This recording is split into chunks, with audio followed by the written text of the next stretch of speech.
Mufti Raghib Miftahi Islamic studio like share comment and subscribe Mufti Raghib Miftahi Islamic studio Mufti Muhammad Raghib مفتاحی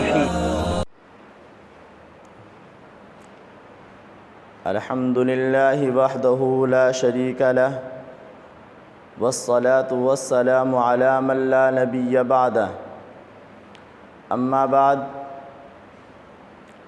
ربنا آتنا فی الدنیا حسنة وفی الآخرة حسنة وقنا عذاب النار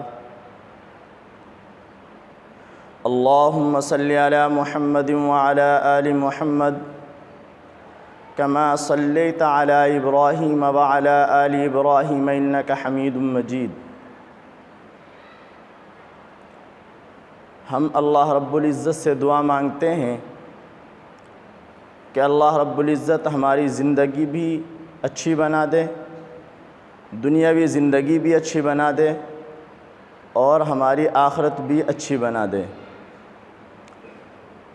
دنیا میں بہترین زندگی گزارنے کے کچھ اصول ہوتے ہیں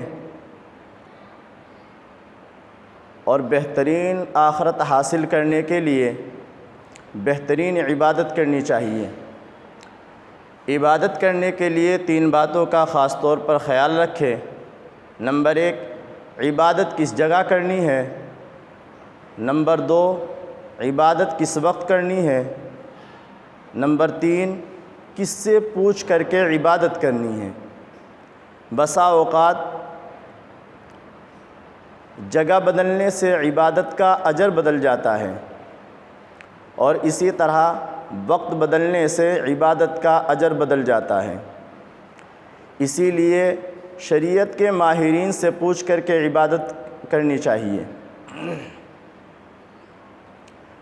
ان تمام باتوں کے بعد جو بات عرض کرنی ہے وہ یہ ہے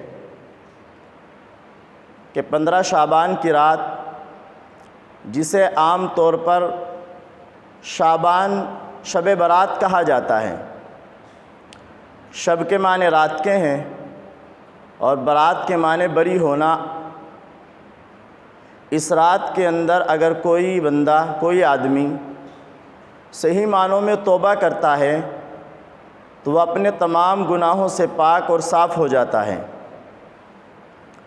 نبی کریم صلی اللہ علیہ وسلم کے تمام مبارک ارشادات اور تمام روایات کو جمع کرنے سے 2 باتیں ہمیں سمجھ میں آتی ہیں۔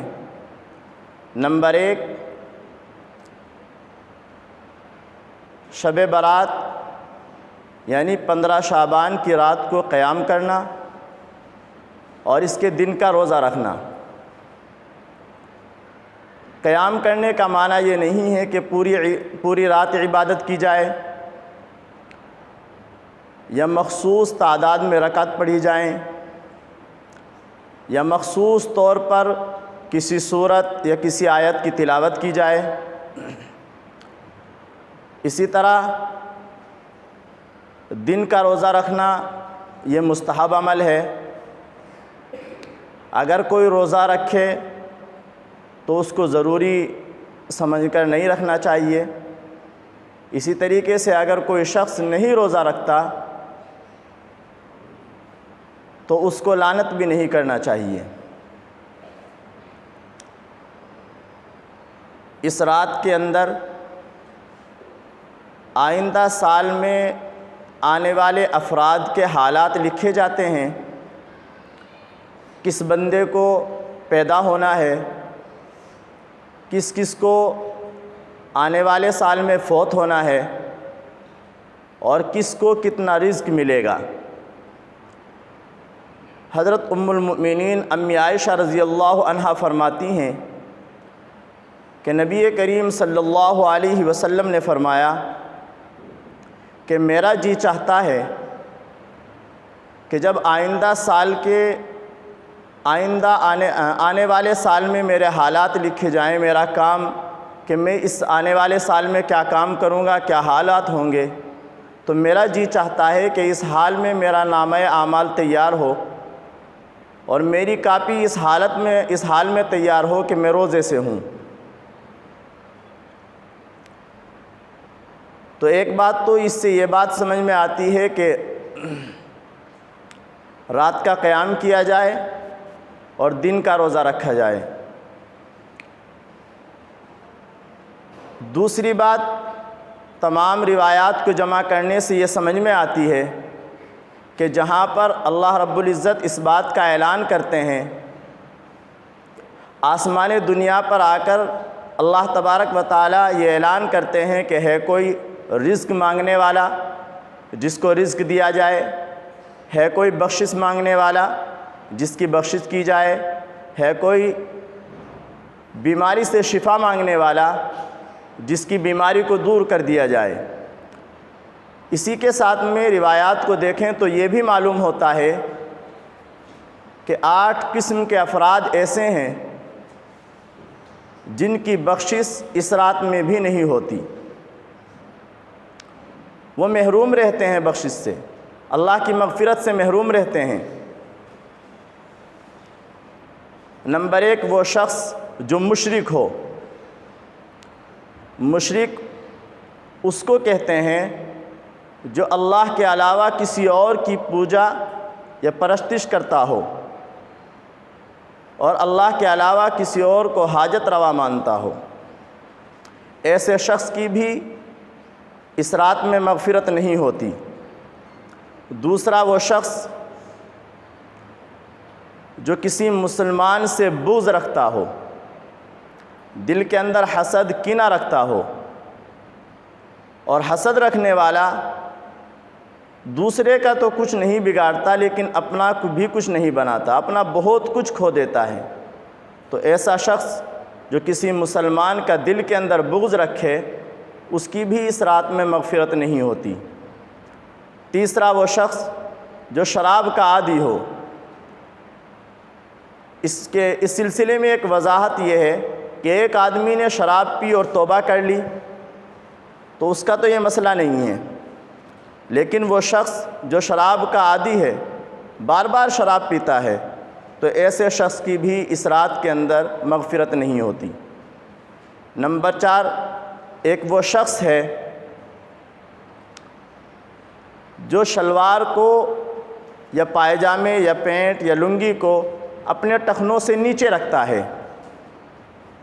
احادیث کو دیکھنے سے پتہ چلتا ہے کہ مرد کے لیے اپنے شلوار یا پائجامے کو ٹخنوں سے نیچے رکھنا حرام ہے، اور عورتوں کے لیے ٹخنوں کو کھلا رکھنا حرام ہے، یعنی عورتوں کو ٹخنے چھپا کر کے رکھنے چاہیے اور مردوں کو کھلے رکھنے چاہیے۔ تو ایسا شخص جو ٹخنوں کو چھپا کر کے رکھے، اس رات میں اس کی بھی مغفرت نہیں ہوتی۔ چوتھا، وہ شخص ہے جو قاتل ہو، جو کسی کو ناحق قتل کر دے، تو ایسے شخص کی بھی اس رات کے اندر مغفرت نہیں ہوتی۔ پانچواں، وہ شخص ہے جو رشتہ داری کو توڑنے والا ہے، جو تعلقات کو توڑنے والا ہے۔ اب رشتہ داری اور تعلقات کو توڑنے والا اگر شریعت کی بنیاد پر ہے تو اس کا تو یہ معاملہ نہیں ہے، لیکن اگر دنیاوی معاملات کی وجہ سے رشتہ داری توڑتا ہے، تعلقات کو توڑتا ہے، آپسی دوستی کو توڑتا ہے، تو ایسے شخص کی بھی اس رات کے اندر مغفرت نہیں ہوتی۔ چھٹا، وہ شخص ہے جو ماں باپ کا نافرمان ہے، خواہ وہ ماں کا نافرمان ہو یا باپ کا نافرمان ہو، تو ایسے شخص کی بھی، یا دونوں کا نافرمان ہو، تو ایسے شخص کی بھی اس رات میں مغفرت نہیں ہوتی۔ اور ساتواں، وہ شخص ہے جو زانی ہو، خواہ زانی مرد ہو یا زانیہ عورت ہو، اللہ تبارک و تعالیٰ نے عورت کو پردے کے اندر رہنے کا حکم دیا ہے، اپنے آپ کو کسی کے سامنے بے محابہ کر دینا، کھلا گھومنا، اس کی چھوٹ نہیں دی ہے۔ شریعت نے عورت کو پردہ دے کر کے عزت بخشی ہے، لیکن وہ اپنے پردے کو داغدار کرتی ہے، اپنی عزت کو داغدار کرتی ہے، تو ایسا مرد یا عورت جو زانی یا زانیہ ہو، ان کی بھی اس رات میں مغفرت نہیں ہوتی۔ الغرض ایسے افراد کے علاوہ تمام کی مغفرت ہو جاتی ہے۔